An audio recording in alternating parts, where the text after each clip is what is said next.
시청자 여러분 안녕하십니까? 오늘로 2023년을 보내게 됩니다.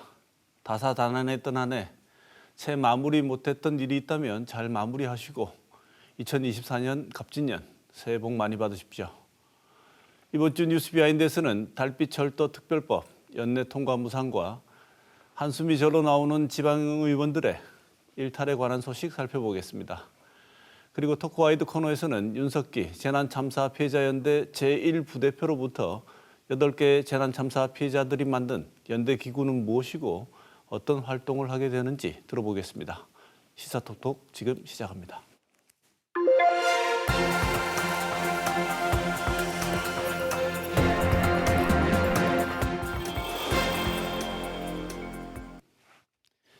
뉴스 비하인드 오늘은 지역에 정말 관심이 있고 중요한 사업이 그것도 수도권의 경제 논리에 따라서 저쪽으로 자꾸 밀리고 있다는 우리한테는 별로 좋지 않은 소식과 지방의회 의원들 비리 일탈 얘기 여러 번 전해드렸습니다만 또다시 이런 소식 다시 전하고요. 이것들이 보궐선거로 이어지면서 우리에게 주는 의미가 뭔지 한번 살펴보겠습니다. 조정훈 오마이뉴스 기자 나와 있습니다. 어서 오십시오. 안녕하십니까. 이태우 대구문화방송 기자 나와 있습니다. 어서 오십시오. 안녕하십니까. 자, 조정훈 기자. 네. 제가 짧게 말씀드렸습니다만 이 달빛 고속철도 개인적으로 굉장히 안타까움이 크고요. 어떻게 보면 수도권의 경제 논리에 대해서는 저는 굉장히 분노하는 마음도 없지 않아 있습니다. 국회의원 261명이 발의를 했습니다. 달빛 철도 특별법. 그래도 일말의 기대를 했는데 끝내 국회 통과를 못했네요. 왜 이렇게 됐을까요? 예, 그렇습니다. 저도 상당히 기대를 많이 하고 있었는데요. 윤재옥 국민의힘 원내대표가 대표 발의했고 또 국회의원 261명, 사상 최대 많은 국회의원들이 공동 발의를 해서 주목을 받았던 달빛 철도 특별법이 사실 통과될 거라고 기대를 많이 했었습니다.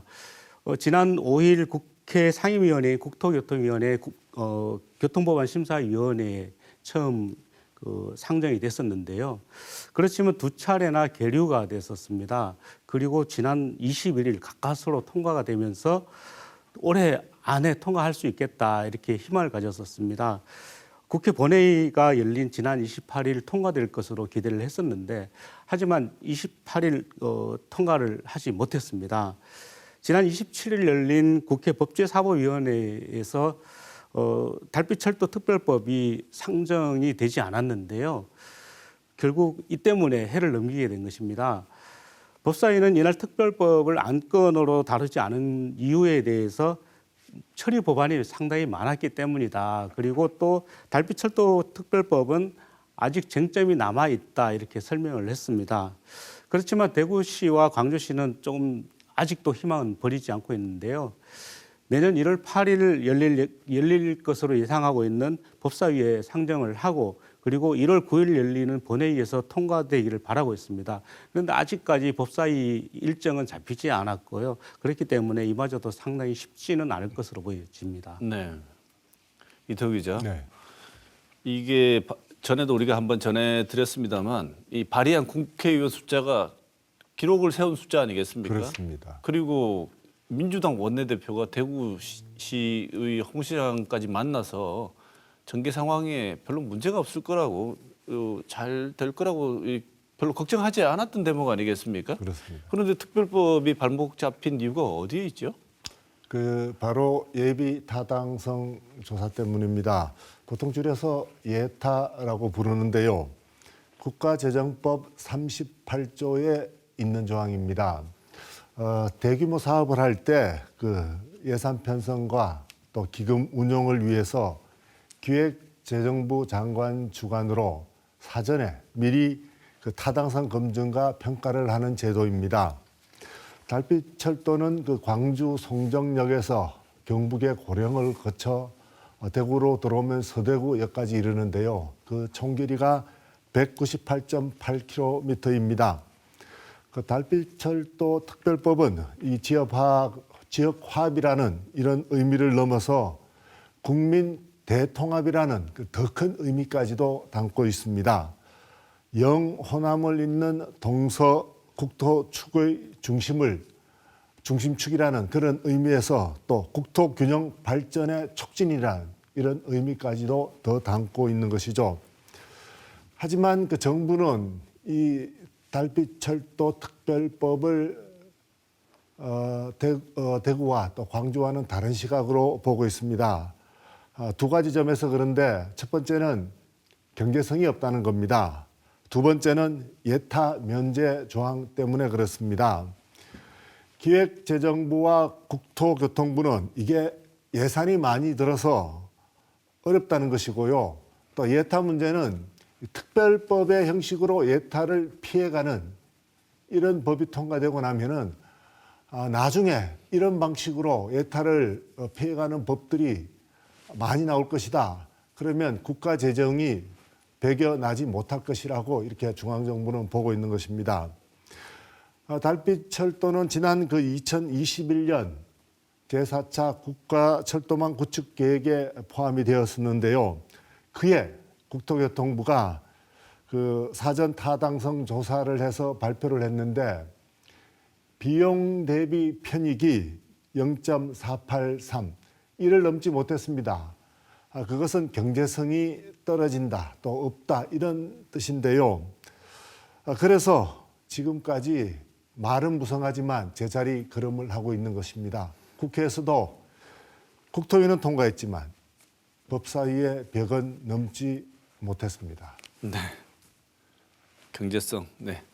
달빛철도 특별법 말씀 주셨습니다만 국토균형발전, 동서화합 굉장히 큰 슬로건이 걸려 있는데 이 두 개도 굉장히 중요한 내용이지만 더 중요한 것은 수도권 그리고 정치권이 계속 외치는 얘기 있지 않습니까? 입으로만 외치죠. 지역 소멸을 항상 걱정하고 있습니다. 이 지역 소멸을 막는 구체적인 어떤 동력이 될 수 있는 장치가 될 수도 있다는 이런 의미도 역시 담고 있는데요. 이 달빛철도 건설하자고 하니까 총선 앞두고 포퓰리즘 아니냐. 경제성도 없는데 총선용 포퓰리즘이다 이렇게 얘기를 하는데 예, 일단 조정 기자. 네. 포퓰리즘 뭐에 포퓰리즘이라고 얘기합니까? 뭐 일단 얘기를 하는 게 그 아까 말씀하신 대로 수익성이 나오지 않는다라는 것이거든요. 이게 결국은 수도권 논리일 수밖에 없습니다. 지금 그 수도권 논리는 고속철도를 지금 일반 고속화 철도로 이렇게 달빛 고속철도를 변경을 해서 지금 상정을 해놓은 상태거든요. 그런데 이렇게 하더라도 사업 규모는 처음에는 11조 8천억이지만 줄어든다 하더라도 8조 7천억 원 정도, 약 3조 원 정도 줄어들게 됩니다. 그렇다 하더라도 결국은 경제성은 없다. 이게 수도권 논리인데요. 달빛철도를 개통을 하게 되면 빈 객차만 운행을 하다가 적자가 누적돼서 큰 부담으로 남을 수밖에 없다. 이렇게 얘기를 하고 있습니다. 2035년 그 기준으로 하루 수송 인구는 주중에는 약 7,800명 그리고 주말에는 9,700명 정도밖에 되지 않는다. 이렇게 예상을 하고 있는데요. 결국은 이 그 수송률을 높일 대책을 찾거나 또는 그 비용을 최소화하려는 노력은 전혀 없다. 그렇기 때문에 이 달빛철도를 개설할 이유가 없다라고 보고 있고요. 또 묻지마 사업으로 인해서 결국 이 재정 부담이 된다면 그 재정 부담은 국민들 특히 다음 세대가 빚으로 떠안게 될 수밖에 없다 이렇게 주장을 하고 있습니다. 또 예타 면제 관련해서도 정부의 예산 편성권을 침해한다 이런 주장도 하고 있는데요. 지리산 생명연대라든지 이런 시민단체들은 달빛철도 건설 계획은 제2의 4대강 사업이다 이렇게 하면서 반대를 하고 있습니다. 영호남 화합을 저해한 책임은 그 지역민들이 아니라 결국 지역민들을 갈라치기 한 정치권인데 단순히 철도만 건설한다고 영호남 지역 갈등은 해소되겠느냐 이렇게 주장을 하고 있거든요. 네, 그렇습니다. 네. 나름 본인들도 주장의 근거를 가지고 하는 주장이겠습니다만 대구에서 광주로 가려면 한 분도 수도권 분들은 가보신 적이 없으신 게 아닌가 이런 생각이 듭니다. 정말 가기가 쉽지 않습니다. 그나마 지금 고속도로가 2차선으로 왕복 4차선으로 바뀌어서 그나마 수월해진 감이 있지만 이런 구조적인 문제가 있다는 것들을 직접 경험해 본 것들이 반영이 좀 되면 좋겠는데 일단 이런 비슷하게 얘기하는 사례들 또 있지 않습니까, 이태우 기자? 네, 그렇습니다. 지난 4월 대구 경북 통합신공항 특별법 얘기할 때 조금 굉장히 우리한테는 이 비아냥에 가까운 얘기로 들리죠. 고추 말리는 공항 될 건데 왜 짓느냐 이런 얘기 있었죠. 윤희숙 전 의원입니다. 그때는 그 윤 의원이 무안공항을 이야기하면서 고추 말리는 공항이다 이렇게 이야기해서 아주 비난을 받았습니다. 윤 의원은 그 대구와 광주에 큰 공항을 만들더라도 그 공항이 실어 나를 게 뭐 있겠느냐라고 전문가들은 걱정한다 이렇게 이야기를 했습니다. 또 솔직히 까놓고 이야기해서 대구와 광주가 발전을 하지 못한 게 공항이 없어서 그런 것이냐라면서 이런 생각밖에 하지 못하는 그런 정치인들을 묻지마식으로 뽑아줬기 때문에 대구와 광주가 발전을 하지 못한다 이런 식의 발언을 했습니다. 또 수도권 언론들은 그 지방에 공항을 건설한다 이런 말만 나오면 이거는 혈세를 먹는 하마다 이런 표현을 늘 하고 있고요. 중앙 정부도 비용을 내세우면서 이거 퍼주기식 사업이다 이런 식의 반응을 보이는 게 상례입니다. 네, 수도권 논리가 늘 이런 식인데요. 지역에서 왜 이런 주장을 하고 이런 특별법을 발의하는지 발전이라고 말하는 것은 아직 잘 모르는 것 같습니다. 사치스러운 말이고요. 지역에서는 항상 앞에 생존이란 말을 내걸고 있다는 것을 잊고 있는 것 같아요. 지역에서 대형 국책 사업이 필요한 이유는 상당 부분 생존과 관련돼 있지 않습니까, 조정 기자? 그렇습니다. 아무래도 그 지역에서는 SOC 사업은 생존에 불가결한 기초 인프라다 이렇게 인식을 하고 있습니다. 뭐 교통이 편리해야 지역에도 사람이 있고 또 지역에도 사람이 내려올 수가 있는데요. 사실은 지금은 모든 게 수도권에 다 집중돼 있지 않습니까? 그렇기 때문에 지금 그 비용 대비 편익을 따지는 기재부 논리대로 한다면 사실은 지역에는 뭐 도로 하나 놓을 수도 없는 아무것도 할 수 있는 게 없습니다. 이 때문에 지방과 지방을 연결하는 철도는 지역 간 협업을 활성화하는 중요한 기제다 이렇게 보고 있고요.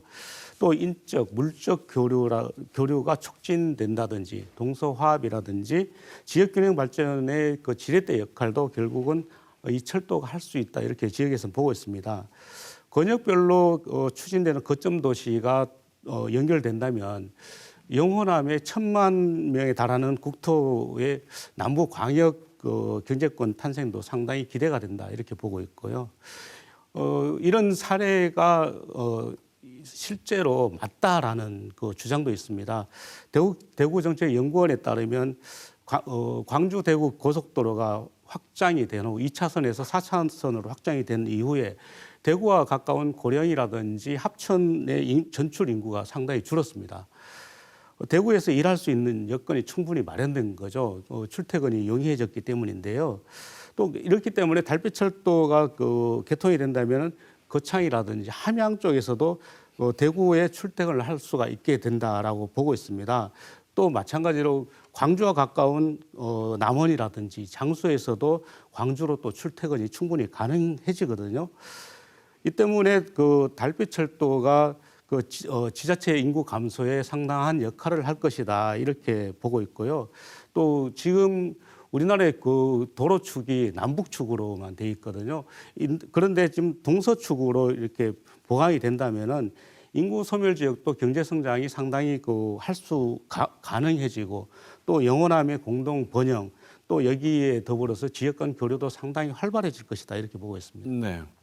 이태우 기자, 네. 우리하고 이 비슷한 상황에 있었던 일본도 이런 동서축으로 철도가 개통되면서 지역 발전의 계기를 마련한 경우도 있다고 하는데요. 그렇습니까? 네, 그 차상용 나가사키 현립대 교수는 일본의 중북부 지역에 있는 그 동서축 철도 홋쿠리쿠 신간센 개통이 그 지역 발전에 크게 기여했다 이렇게 말했습니다. 차 교수는 이 호쿠리쿠 신간선이 개통한 2015년 이후에 도야마 현의 경제 파급 효과가 88억 원에서 154억 원으로 또 이시가와 현은 124억 원에서 678억 원으로 대폭 증가했다고 말했습니다. YKK 등 그 일본의 대형 기업들도 이 철도가 놓인 경유지 주변으로 그 본사를 옮기거나 아니면 본사 기능을 확대해서 지역 경제 개발에 또 번영에 이바지했다 이렇게 말했습니다. 네. 되겠지요. 기대감을 실어서 기대해 보겠습니다. 되겠지요가 아니고 꼭 되도록 해야 될 것 같습니다. 네. 두 번째 주제 넘어가겠습니다. 두 번째 주제, 지방의원의 일탈들이 천태만상의 양상을 보이고 있는데요. 중요한 거는 나가게 되면 보궐선거를 해야 된다는 것이지요. 예. 보궐선거 하게 되면 혈세가 낭비된다는 게 문제인데 일단 자 지방의회 의원들 일탈해서 중구의회는 의원 7명 중에 2명이 의원직을 이걸 상실하고 그래서 보궐선거를 치르게 됐는데 이토 기자 어떻게 이게 보궐선거까지 가게 된 경위가 어떻습니까? 이 시간에 여러 번 다룬 이야기인데요. 중구의회는 의원 7명 중에 2명이 의원직을 잃었습니다. 공직선거법 201조에 따르면 그 의회 지방의회 의원 정적수의 4분의 1 이상이 거리가 되어서 치러지는 보궐선거인 경우에는 그런 원인이 생긴 지 60일 이내에 선거를 치르도록 하게 되어 있습니다. 그래서 그 중구는 내년 1월 31일에 보궐선거를 치르는 겁니다. 중구 선관위는 지난 11일부터 그 예비 후보 등록 신청을 받고 있고요. 그리고 15일에는 그 예비 후보자 입후보 안내 설명회를 했습니다. 그리고 본 후보 등록은 내년 1월 11일과 12일 이틀 동안 하고요. 사전투표는 26일과 27일, 그리고 본투표는 31일을 통해서 당선자를 가려냅니다. 네. 구의원 2명이 의원직을 상실했습니다. 그러면 거의 보궐선거를 치를 수밖에 없는데 근데 상실의 이유가 그나마 타당하면 덜 씁쓸할 텐데 둘 다 조성훈 기자 어처구니가 없는 일로 둘 다 의원직을 상실했다지요? 네, 그렇습니다. 먼저 이경숙 전 의원 사례를 말씀을 드리면요. 지난 3월 17일 중구 도심 재생 문화재단에 자료를 요구를 하면서 서류를 무단으로 반출했다라는 이유로 징계를 받습니다. 30일간 그 징계를 받았는데요. 그러자 이경숙 전 의원이 징계 결과에 불복을 하게 됩니다. 그래서 법원에 집행정지 가처분 신청을 냈는데요. 법원은 3월 말에 중구의회에 신문기일 통지서를 보냈습니다.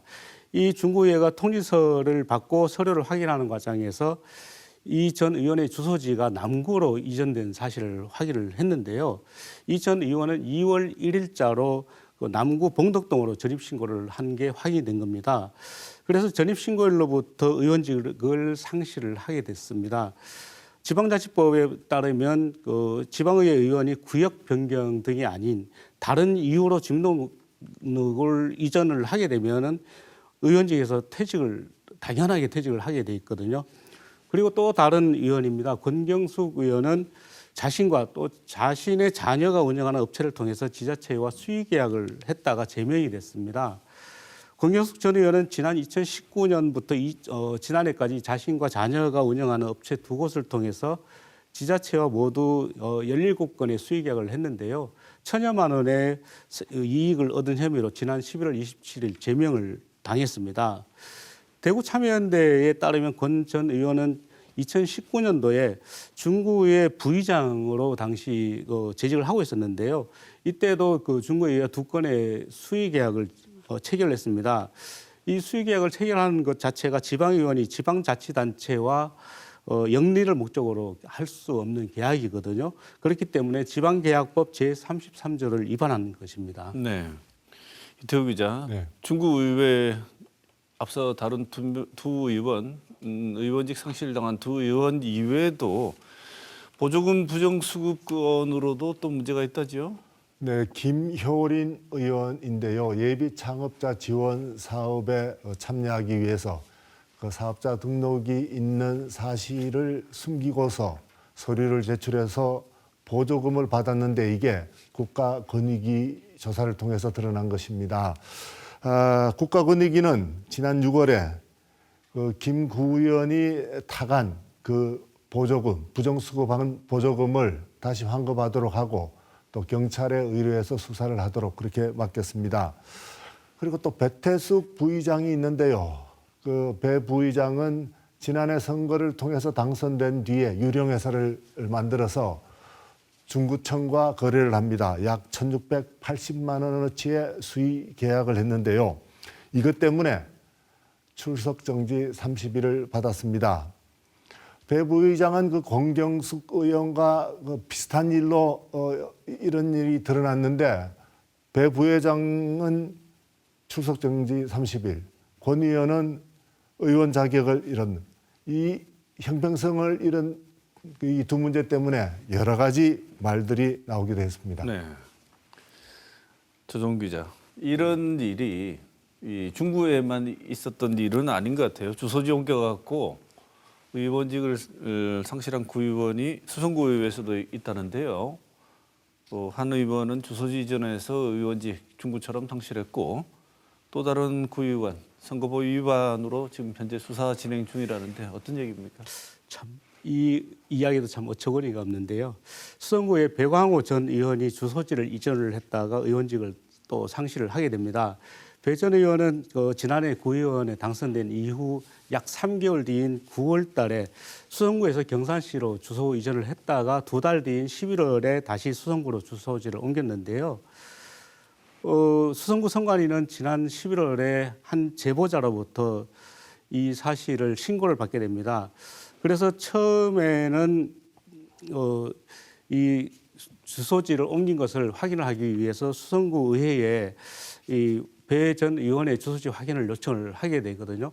그래서 배 의원으로부터 주민등록 초본을 받아서 확인을 해보니까 실제로 주소지가 이전이 됐던 겁니다. 그래서 11월 13일 퇴직 처리를 했습니다.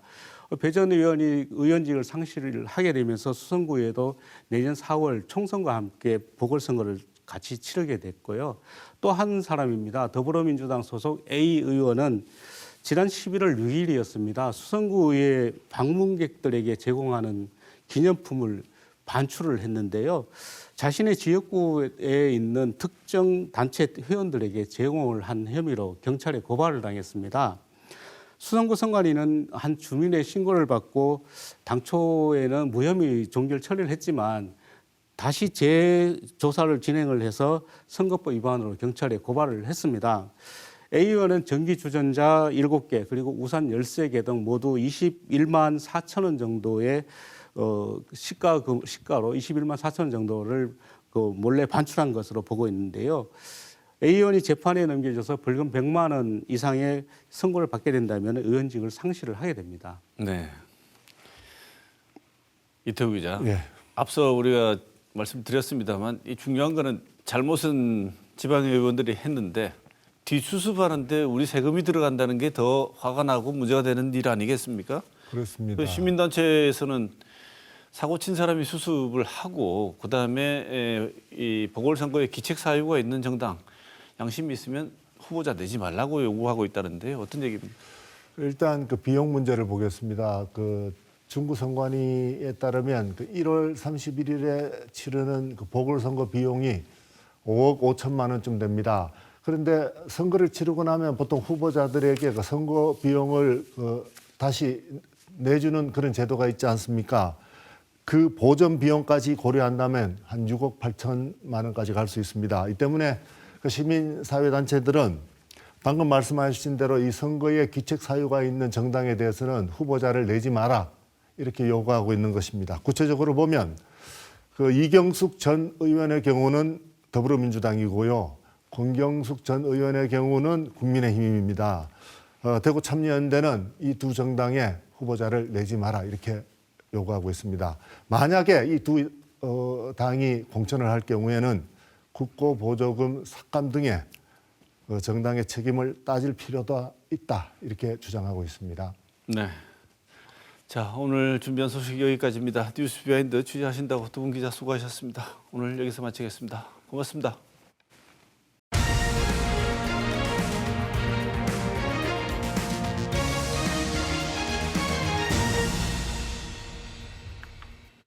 지난 16일 8개 재난 참사 피해자 가족들이 더 이상 우리 사회에 이런 참사는 막아야 된다며 연대체를 발족했습니다.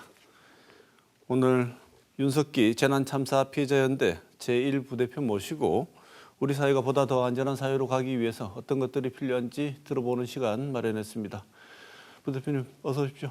예, 반갑습니다. 참 오늘 말씀 나눌 주제가 어떻게 보면 한편 너무도 무거운 주제고 가슴 아픈 이야기인데 이 얘기를 나눠야 되는 이유가 더 이상 우리 사회에 이런 일이 없어야 되기 때문일 텐데요.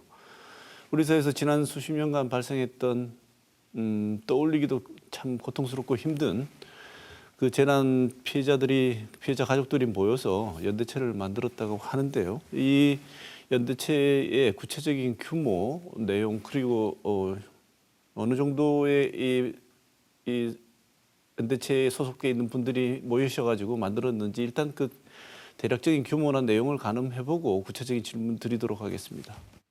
예, 대한민국 정부 수립 이래 수많은 대형 참사가 있었습니다. 근데 저희들 전국 재난 참사 피해자 연대는 개인 회원으로 구성된 조직이 아니고 참사 단체별로 참가 자격을 주고 있습니다. 그래서 우선 8개 단체가 회원으로 참여하고 있습니다. 참사가 일어날 때마다 관이든 민이든 개별적인 참사를 위해서 혹은 그 내용을 다루기 위해서 단체가 만들어지는 경우는 있었는데 민관을 통틀어서 다른 참사 이 취지 자체가 다른 참사 피해자들을 지원하고 도와주기 위해서 피해자연대 단체가 구성된 것은 민간을 통틀어서 처음이라고 하는데 이번에 발족하게 된 피해자연대의 의미가 어디에 있다고 보십니까? 크게 두 가지 측면으로 볼 수 있다고 생각합니다. 첫 번째는 든든한 지지자가 생겼다라는 것입니다. 긍정적인 측면으로 이제 볼 수 있는 부분인데요. 기쁨은 함께하면 배가 되고 슬픔은 함께하면 반이 된다는 우리 말이 있습니다.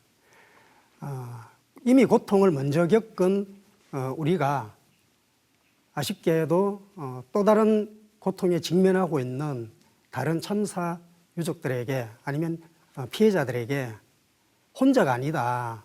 당신들은 혼자가 아니고 또한 당신 잘못이 아니다라는 것을 깨우쳐주고 손을 내밀고 마음을 열어줌으로써 함께 슬퍼하고 함께 헤쳐나가는 든든한 지지자, 그것도 조직화된 지지자가 있다는 것을 알게 해주는 것입니다. 이것이 긍정적인 측면이라면 하나는 조금 아쉬운 측면으로 아직까지도 우리나라가 정부나 위정자, 정치 지도자들이 아쉬운 부분이 있다, 부족한 부분이 있다, 이런 것을 알게 하는 방정이다라고 생각합니다. 네. 지금까지 이 시간이 아주 이전에 지금 뭐 이런 참사 내용 자체에 대해서도 모르는 젊은 세대도 많을 정도로 이전의 시간에 있었던 일들, 삼풍백화점 같은 경우에는 시간이 오래되지 않았습니까? 이런 오래된 재난도 당사자들에게는 뭐 평생 잊을 수 없는 일이지요. 그렇지만 그 당시에 발족했던 재난 피해자 모임이 지금까지 이렇게 지속적으로 계속 모임들을 유지해 오신 겁니까? 단체별로는 지속적으로 활동을 해왔고요. 다만 이제 이렇게 체계적으로 연합체를 구성한 것은 처음이죠. 네. 네. 개별 단체들은 그 한번 피해자 단체가 만들어진 이후에 계속 모임을 해 오셨군요. 그렇습니다. 이 참사 자체는 모든 참사를 겪은 피해자들 그리고 유족들에게 굉장히 힘든 트라우마를 형성하는 아주 힘든 일입니다. 그런데 참사의 내용, 그다음에 규모 이렇게 보면 어떻게 보면 일각에서는 참사라는 것 자체는 같지만 내용이 많이 다를 수도 있고 피해자들이 받는 어떤 트라우마나 심적인 고통의 내용도 다를 수도 있는데 이런 다른 참사의 생존자들 유가족들이 함께 이렇게 모여보자. 아까 잠깐 짧게 말씀을 주셨습니다만 이런 연대체를 결성해야 한다고 특별히 생각하신 계기가 있습니까? 기본적으로는 우리가 느꼈던 개별 참사 피해자들이 느꼈던 그 답답함과 아쉬움 이런 것들이 계기가 됐다고 생각합니다. 참사를 겪을 때는 본인의 문제로만 처음에는 인식을 하지만 수습 과정에서 깨닫게 되는 것은 이것은 나 개인의 문제가 아니고 사회적인 문제고 구조적인 문제다라는 것에 눈을 돌리게 됩니다. 그런데 분명히 노력하고 활동했음에도 불구하고 유사한 참사가 되풀이된단 말입니다. 그렇다면 뭔가 근본적인 변화가 필요하고 우리가 요구했던 어떤 변화에 대한 답이 있지 않았기 때문에 참사가 되풀이된다라고 봤거든요. 그래서 혼자만의 외침으로서 부족하다면 함께 연대해서 큰 목소리를 내고 또 지속성을 가지고 활동한다면 변화를 이끌어낼 수 있지 않을까 하는 생각에서 연대하게 됐습니다. 네. 앞서 우리 윤석기 제1부대표 말씀하실 때 내용을 보면은 이렇게 말씀을 하십니다. 우리가 이거를 한 중요한 이유는 수년 동안 우리가 이거를 극복을 하려고 해도 똑같은 재난이 참사가 반복적으로 발생을 하더라. 그리고 그 관이라든지 이런 재발 방지를 위해서 공공기관에 요청을 많이 했음에도 불구하고 반복되는 형태를 보이기 때문에 이런 단체를 통해서 힘을 합쳐서 목소리를 낼 수밖에 없다. 이렇게 말씀을 주셨는데 이 연대체에서 지금 생각하고 있는 피해자 연대에서 보고 있는 우리 사회의 재난의 특징은 무엇이고 왜 이런 구조적인 문제가 해결이 안 된다고 보십니까? 첫 번째는 그 잘못된 법과 제도라고 저는 생각합니다. 힘과 권력의 크기만큼 참사의 원인에 대한 책임도 크다라고 생각합니다. 결국 이제 가장 큰 힘과 권력은 법과 제도에 있는데 가령 대구지하철 참사 같은 경우에도 참사 초기에 이제 수많은 인명피해 192명이 사망을 하고 151명이 부상을 당하고 630여 원의 재산상의 피해가 있었단 말입니다. 근데 언론이나 행정기관에서도 발표하기를 방화범에 대해서 그다음에 마스크키를 뽑아서 탈출한 성무원에 대해서 질타하는 목소리가 컸습니다. 저 사람들이 인명피해의 주범이다라는 토로. 근데 저희들은 그렇게 생각하지 않았습니다.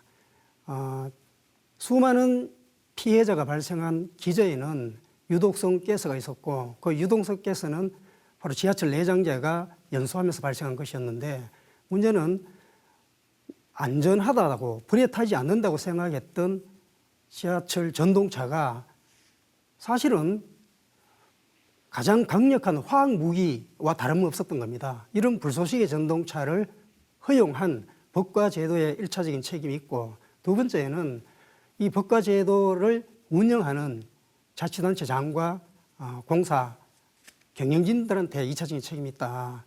설령 다소 미흡한 법과 제도가 있다 하더라도 실제 지역을 이끌고 있는 시장, 광역자치단체장이 안전한 지하철이 있다면 그것을 구매해서 운영하면 되는데 그렇지 않았다는 거죠. 결국은 법이 허용하는 최저치의 안전은 결국은 최대치 위험을 견인해낸다고 보거든요. 대구를 비롯한 그 당시에 대한민국 전 지자체에는 바로 가장 위험한 전동차를 운영하고 있었던 겁니다. 문제는 실력이 없어서 그랬던 건 아니죠. 대한민국 그 당시 실력이 벌써 안전한 지하철을 만들어서 비싼 값에 해외에 팔고 있었단 말입니다. 그럼에도 불구하고 정작 내 나라 내 국민들에게는 불쏘시개 전동차를 팔아도 좋다라고 허용하고 실제 그렇게 운영했던 거죠. 네. 이것이 첫 번째고요. 두 번째는 공직자들의 인식 수준이라고 저는 봅니다. 결국은 법과 제도를 운영하는 실제적인 사람이 이제 공직자들인데 직업 윤리가 사라졌다는 거죠. 과거에 이제 지금 우리 연대에 참여하고 있는 대형 참사 몇 가지 사례를 보더라도 화성 시랜드 화재 사고나 인현동 화재 사고 여기에는 악덕 기업주하고 결탁한 공무원과 경찰 공무원의 비리가 나옵니다. 그리고 대구지하철 참사 당시에도 방염 검정을 하는 검정기관에서 또 부정으로 검증해주다 적발된 사례가 있고요. 이런 것들이 바로 참사를 실질적으로 발생시키는 요인이 되고 확산시키는 계기가 된다 이렇게 생각합니다. 네. 피해자 연대에서 주로 생각하시는 이런 트라우마 극복, 고통 극복을 위해서는 어떤 도움이 필요하다고 보십니까? 첫 번째는 있는 그대로 봐주기라고 저는 생각합니다. 그 참사 피해자들이 특별한 사람이 아니거든요. 그냥 특별한 상황에 놓인 사람들일 뿐이지 사람 자체가 특별한 사람들이 아닙니다. 그냥 그 일상의 삶을 살아가던 와중에 본인의 의지와 상관없이 본인의 잘못과 전혀 상관없이 어떤 외적 요인에 의해 가지고 일방적으로 피해를 당한 사람들이란 말입니다. 출근하다가 학원 가다가 병원 가다가 쇼핑하다가 일하다가 느닷없는 참사를 겪게 되고 창졸지간에 사망하거나 부상자가 되거나 그 유족이 되는 그냥 이웃이고 나였단 말입니다. 때문에 왜곡된 시선으로 바라봐 주지 않았으면 좋겠다. 네. 그리고 또 하나는 대개의 경우는 이제 스스로 극복하려고 노력하지만 피해자 중에는 심신의 상처가 너무 커서 외적 도움이 필요한 분들이 분명히 계십니다. 이분들에게는 트라우마 심리적 치료든 아니면 단체 활동이든 체계적이고 지속적인 지원이 필요하다. 단발적이고 일회성이 아닌 꾸준한 관찰과 지원이 제도적으로 제공되었으면 좋겠다. 네. 지금 말씀하신 거에 의해서 짧게 하나 여쭤보고 싶은 게, 이 참사 피해자들은 일반적인 일반인이다. 특별히 안 좋은 일을 겪어서 특별한 사람처럼 돼버렸는데 우리는 피해자들도 그냥 일반인이다 말씀하신 거예요. 어떤 생각이 드냐면 참사 피해자들을 오히려 혐오하고 차별하는 문제가 있다 이런 얘기들을 종종 듣습니다. 위로하고 걱정하는 대상이 아니라 혐오와 차별의 대상이 되고 있다는 것은 참 안 그래도 힘든 분들이 견디기 힘든 일일 것 같은데 짧게 구체적으로 알고 계신 이런 혐오와 차별의 문제 어떤 게 있습니까? 그 두 가지로 나눠서 볼 수 있는데 첫 번째는 자연 발생적인 어떤 개인적인 혐오와 차별의 은행은 그래도 쉽게 극복될 수 있다고 봅니다.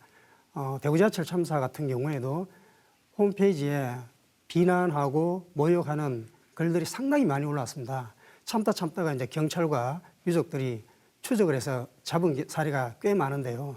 자꾸 보면 너무 황당하게도 일반 학생이거나 일반 시민인 경우가 대다수였습니다. 그 이유도 너무 사소해요. 동료끼리 불편해서 술 먹다가 뭐 남들이 하니까 이런 터무니없는 이유를 댄단 말입니다. 이런 것들은 뭐 큰 문제가 아니라고 봅니다. 사실은 일탈이다. 문제는 세월호 참사 이후에 나타나고 있는 어떤 정파성을 띈 조직적인 어떤 혐오와 차별, 이거는 사회적인 병리다. 저는 그렇게 보거든요. 또 다른 어떤 사회 참사의 한 유형이다. 이렇게 생각합니다. 이거는 참사 수습에 임하는 정치 지도자와 그 정치 지도자의 인식과 관계가 있다고 생각을 하거든요. 그분들이 참사를 참사 그대로 바라보는 것이 아니라 마치 자신의 책임을 인정해야 되고 자신이 책임져야 될 어떤 문제로만 자꾸 접근하다 보니까 회피하려고 그러고 부정하려고 그러고 이러다 보니 어떤 정파성을 띤 발언을 하게 되고 거기에 지지자들이 뭐 확대 해석해가지고 거친 언행으로 하고 하다 보니 좀 과격한 표현 또 용인해서는 안 되는 행위까지 나타나고 있다고 봅니다. 네. 최근에 발생한 참사 이태원 참사 일주기에서도 이런 문제는 여전히 지적됐던 것 같은데요. 피해자들, 생존자들의 알 권리 그리고 애도할 권리가 상당 부분 침해되었다 이런 지적들이 있었던 것 같습니다. 왜 이런 일이 벌어졌는지만 정확하게 투명하게 알려줘도 사실은 생존자들, 참사 피해자들이 그것 자체만으로도 치유되는 효과가 없지 않아 있을 것 같은데 모든 참사의 피해 당사자들 그리고 사회 많은 구성원들도 뭐 일부 많은 분들도 동의를 하실 거라고 봅니다만 왜 이런 일이 벌어졌는지 투명하게 알려지지 않았다. 알 권리가 충분히 보장되지 않았다. 그다음에 에드워드 컬리가 침해당하고 있다. 이렇게 얘기를 하는데 피해자들이 또는 생존자들이 이 침해받고 있는 이런 권리 내용에 대해서는 피해자연대에서는 어떻게 보고 계십니까? 과거에 이제 피해자 권리라면 사법적으로 그 규정된 권리, 뭐 책임자 처벌, 그다음에 피해에 대한 어떤 경제적인 보상 이런 것들이 전부인 양 인식되었고 또 그렇게 인식하도록 강요한 측면이 있다라고 봅니다. 그런데 저희들 때도 그랬고 그 이후에 최근에 발생한 참사 피해자들을 보면 그렇지 않습니다. 본질적인 원인이 무엇인가, 왜 이 참사가 일어났고 왜 우리 같은 피해자가 생겼냐라는 그것이 가장 궁금한 거예요. 그리고 이 원인을 어떻게 해결해야 또 다른 참사가 재발하지 않을까라는 이런 데 관심을 둔단 말이에요. 세상이 바뀐 거죠. 피해자들이 인식의 전환이 일어났다는 겁니다. 그렇다면 위정자들도 그렇게 해야 되는데 그렇지 않다는 거죠. 그래서 요즘에 피해자들이 요구하는 피해자의 권리는 사장님께서 말씀하신 것처럼 추모할 권리, 애도할 권리 이런 주장을 하죠. 사실은 이것은 관원상제의 한 부분으로 누가 주고 말고 할 권리가 아니라고 봅니다. 천부인권이죠. 태어나면 당연히 누려야 할 생리적 권리라고 생각을 합니다. 그리고 마찬가지로 알 권리, 현장에 접근할 권리, 정보를 취득할 권리, 그다음에 수습 과정에 참여할 권리 이런 것들이 보장된다면 사회적 갈등은 대폭 줄어들 것이다 라고 생각합니다. 네. 우리 사회가 더 이상 이런 큰 재난들이 발생하지 않으려면 어떤 방향으로 재난을 대처해야 하는지 그리고 예방하기 위해서 어떤 구체적인 국가적인 노력이 필요한지 말씀을 좀 주시죠. 저는 가장 중요한 것이 그 통치자의 철학이라고 생각을 합니다. 인식의 변환이 일어나지 않고 과거에 수습의 방향에 답습해 가지고 현재를 대응해 나간다면 절대 그 바람직한 사회의 어떤 선순환 구조가 일어나지 않는다라고 생각을 합니다. 꼬리 자르기식, 책임 전가식, 뭐 책임자 처벌을 요구하는 것이 아니라 참사의 본질적인 원인을 찾고 그 원인을 해결하는 바람직한 법과 제도의 정비 이것이 첫째로 필요하고요. 또 하나는 사회 구성원 전체가 생명에 대한 존엄성과 안전의 중요성에 대한 인식을 바꾸는 어떤 문화적인 운동이 있어야 한다. 기업가들이 더 이상 종업원과 시민의 목숨을 담보로 돈을 버는 행위를 용납해서는 안 된다라고 생각을 합니다. 네. 네. 지금 말씀 주신 내용들을 담고 있는 것이 지금 국회에서 지금 3년째 잠들어 있는 계류 중인 생명안전기본법 같습니다. 이것이 구체적으로 법제화하고 공적으로 요구할 수 있는 내용들이 많이 들어가 있을 것 같은데요. 지금 윤석기 부대표가 이 법안 잠들어 있는 법안의 내용 어떤 내용이고 왜 이게 꼭 필요한지 짧게 설명을 좀 주시죠. 생명안전기본법은 뭐 2021년 국회 생명안전포럼 대표로 계신 우원식 의원이 생명안전시민의 그 김문 소설가 선생님이 이제 공동대표로 계시는데 여러 시민사회단체가 오랫동안 이제 준비해서 대표 발의한 법안입니다. 안타깝게도 아직 제정되지는 않았습니다만 기존의 참사 피해자들은 뭐 재난안전기본법이라든가 제9호법 아니면 특별법에 의해 가지고 성격이 규정되고 보호하는 이런 처지다 보니까 너무 많은 구멍이 있는 거예요. 그래서 다양한 사회 현상을 포괄적으로 담아낼 수가 없는 거죠. 그래서 안전사고, 피해자라는 이 세 요소에 대한 바탕이 되는 개념을 정리하고 사회를 정비하는 것이 바로 생명안전기본법입니다. 여기에는 국가와 지방자치단체의 책임과 역할을 분명하게 규정하고 피해자의 권리에 대해서도 세세하게 정리하고 있습니다. 네. 이 생명안전기본법이 통과되도록 법제화되도록 노력하는 것이 그것도 재난 참사 피해자연대 주요 활동이 될 것 같은데요. 오늘 시간이 다 돼서 끝으로 피해자연대의 활동 계획, 그다음에 어떤 내용으로 앞으로 활동을 전개하실지 말씀을 좀 듣고 오늘 시간 마무리해야 될 것 같습니다. 어떤 말씀 주시죠. 재난참사 피해자 연대는 현장 속으로 다시는 이 땅에 대형 참사가 일어나지 않아야 되겠습니다만 피치 못해 발생한다면 참사 피해자들이 혼자가 아니다, 외롭지 않다라는 것을 알 수 있도록 현장 속으로 다가가는 활동을 하고자 합니다. 두 번째는 생명의 존엄성이 각인되고 안전의 소중함이 보편적인 가치가 될 수 있도록 사회적인 활동을 광범위하게 펼쳐나갈 계획입니다. 전국적으로는 이런 것을 사적 활동에서 주장하고 요구하는 것이 아니라 공적 영역에서 법과 제도로서 국민들에게 행정 서비스가 제공되는 그런 변화를 이끌어낼 수 있도록 노력하겠습니다. 네. 저는 참사 피해자 연대가 발족을 했습니다. 어떤 활동을 펼치고 어떤 의미를 지니고 있는지 오늘 윤석기 재난참사 피해자 연대 제1부대표 모시고 여러 가지 좋은 말씀 드렸습니다. 고맙습니다. 네, 고맙습니다.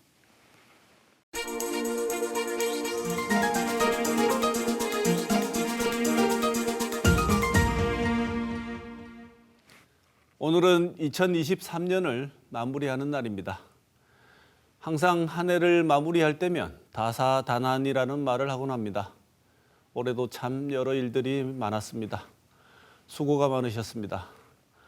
일반적으로 나이테를 보면 그 나무의 나이를 알 수 있습니다. 나이테란 나무의 줄기나 가지 따위를 가로로 자른 면에 나타나는 둥근 태를 말하는데요. 1년마다 하나씩 생기기 때문에 그 나무의 나이를 알 수 있는 것입니다. 나이테를 한자로 연륜이라고 합니다. 해년자에 바퀴륜자를 쓰는 것으로 해마다 둥근 바퀴 모양의 태가 하나씩 생기는 것을 잘 나타냅니다. 그런데 계절의 변화가 별로 없는 열대지방에서는 나이테가 잘 안 나타난다고 합니다. 날씨의 변화가 별로 없다는 것은 그만큼 나무가 자라는 데 있어서 큰 어려움이 없다는 뜻일 수도 있을 것입니다. 우리가 흔히 연륜이라고 하면 이런 나이테의 뜻보다는 여러 해 동안 쌓인 경험에 의해서 이루어진 숙련의 정도를 생각하게 되는데 힘든 세월을 이겨낸 경험과 노력을 나이테에 연결해 생각하는 것 같습니다.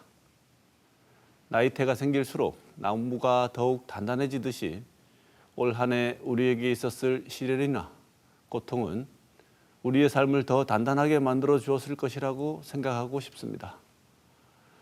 올해 마지막 시사톡톡은 여기서 마치겠습니다. 시청자 여러분, 2024년 갑진년 새해 복 많이 받으십시오.